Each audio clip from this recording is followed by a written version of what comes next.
नरेंद्र मोदी और अमित शाह ने सौरव गांगुली के लिए कुछ बड़ा सोचा है, इसीलिए उन्हें भारतीय क्रिकेट कंट्रोल बोर्ड यानी बीसीसीआई के अध्यक्ष पद से हटा रही है।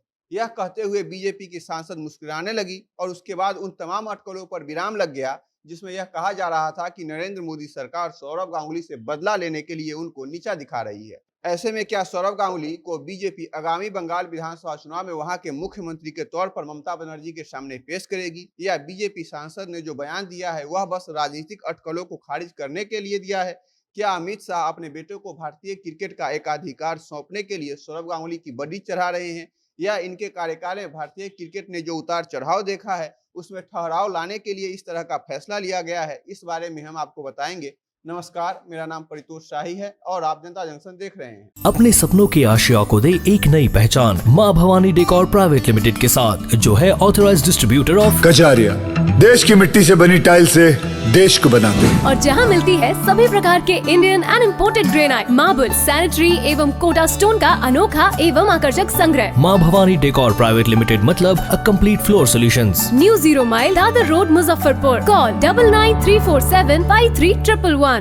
भारतीय जनता पार्टी पिछले कई सालों से बंगाल में अपना पांव जमाने की कोशिश कर रही है। लोकसभा चुनाव में तो उसे अच्छा खासा समर्थन मिल जाता है, लेकिन बात जब विधानसभा चुनाव की आती है तो ममता बनर्जी के सामने उनकी सारी कोशिश विफल हो जाती है। ऐसे में काफी दिनों से बीजेपी भारतीय क्रिकेट टीम के पूर्व कप्तान रहे, जिन्हें बंगाल टाइगर के नाम से लोग जानते हैं, सौरव गांगुली उनके पीछे पड़ी है। क्योंकि बीजेपी ने बंगाल में जितने भी नेता है वो सब कहीं ना कहीं ममता बनर्जी के कुनबे से ही आए हुए हैं।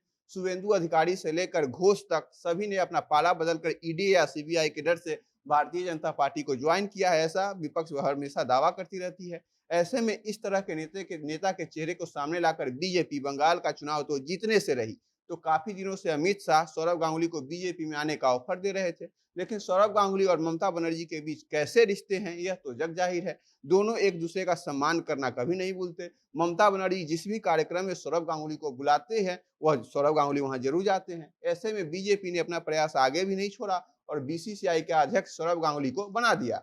लेकिन जैसे ही सौरव गांगुली बीसीसीआई के अध्यक्ष बने, वहां अपनी टीम तैयार करने लगे, अपना कुनबा बनाने लगे और सबसे पहले उन्होंने रवि शास्त्री को कोच पद से हटाया और वहां पर अपने सबसे विश्वस्त राहुल द्रविड़ को बैठा दिया। लेकिन इनके कोच बनते ही भारतीय क्रिकेट टीम में कई तरह की अनबन की खबरें आने लगी और भारतीय टीम के प्रदर्शन में भी काफी गिरावट आई। वहीं दूसरी ओर अपने एक और पुराने साथी जिनका नाम वीवीएस लक्ष्मण है, उन्हें एनसीए का मेन बना दिया। लक्ष्मण और द्रविड़ भले ही अपने समय के बड़े बड़े दिग्गज रहे हो, लेकिन अपने नए पारी में इन दोनों का रिकॉर्ड कुछ खास नहीं रहा। यहाँ पर सौरव गांगुली की मोनोपोली चलने लगी। लेकिन अब ऐसा बताया जा रहा है कि अमित शाह और नरेंद्र मोदी ने सौरव गांगुली के लिए कुछ बड़ा सोचा है, क्योंकि उनको जितना टाइम दिया जाना था उतना उन्हें मिल चुका है। अब बारी है उन्हें भारतीय जनता पार्टी को उन्होंने जो दिया है उसे लौटाने की। इस बारे में जब टीएमसी के नेता ने बयान दिया था कि सौरव गांगुली ने जब से भारतीय जनता पार्टी का ऑफर ठुकराया है तभी से बीजेपी लगातार उनका अपमान कर रही है, इसीलिए उन्हें बीसीसीआई के पद से हटा रही है। इस बात पर सभी विपक्षी पार्टियां बीजेपी को घेर रही थी।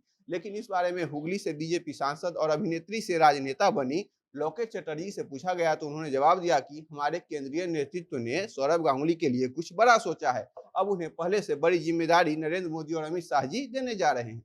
लोकेश चटर्जी ने कहा कि वह बंगाल के गौरव हैं। वह बीसीसीआई में एक महत्वपूर्ण पद पर कार्यरत थे। शायद आने वाले दिनों में वह एक और बड़े महत्वपूर्ण पद पर काबिज होंगे। मैं इसके लिए उन्हें शुभकामनाएं देना चाहती हूँ। सौरव गांगुली को अब आगे बीजेपी सरकार 2 पदों पर जाने का प्रस्ताव दे सकती है। पहला उसमें है आईसीसी के प्रेसिडेंट पद और दूसरा आगामी बंगाल विधानसभा चुनाव में घोषणा होने से पहले उन्हें मुख्यमंत्री के तौर पर मुख्यमंत्री पद के दावेदार के तौर पर पेश किया जाए। इस तरह के कयास इसलिए भी लगाए जा रहे हैं कि कुछ दिन पहले ही अमित शाह सौरव गांगुली के घर गए थे, जहां उन दोनों के बीच अलावे कोई नहीं था। दोनों में क्या डील हुई इस बारे में तो कोई पुख्ता जानकारी किसी के पास नहीं है, लेकिन बताया जा रहा है कि सौरव गांगुली के पास फिलहाल यही दोनों प्रस्ताव है, जिनमें से वह किसे चुनते हैं वह देखने वाली बात होगी। ऐसे में सौरव गांगुली के बीसीसीआई पद से हटने के बाद 1983 वर्ल्ड कप में भारत को जिताने में अहम योगदान देने वाले रोजर बिन्नी को भारतीय क्रिकेट कंट्रोल बोर्ड का अध्यक्ष बनाया जा सकता है। यह नाम लगभग फाइनल बताया जा रहा है। वही अमित शाह के बेटे को दोबारा कार्यकाल मिल गया है। अब भारतीय क्रिकेट में अमित शाह के बेटे का क्या योगदान था, क्या योगदान है, इस बारे में तो किसी को कुछ भी पता नहीं है। लेकिन उनके कार्यकाल को जब से कानून में बदलाव लाने के बाद बढ़ाया गया है, उसके बाद से यह सवाल उठने शुरू हो गए थे कि जय शाह के काम काज में सौरव गांगुली बाधा पहुंचा रहे थे, इसलिए उनकी छुट्टी की जा रही है। बाकी कयासों का दौर तो जारी है। अब सौरव गांगुली के साथ नरेंद्र मोदी और अमित शाह क्या करते हैं, उन्हें क्या नई जिम्मेदारी देते हैं या उनसे सारी जिम्मेदारी छीन लेते हैं, इस बारे में जो भी अपडेट होगा हम आपको बताएंगे। और खबरों के लिए जनता जंक्शन देखते रहिए, वीडियो को शेयर कीजिए। कैमरे के पीछे मेरे सहयोगी हैं विशाल। बहुत बहुत धन्यवाद।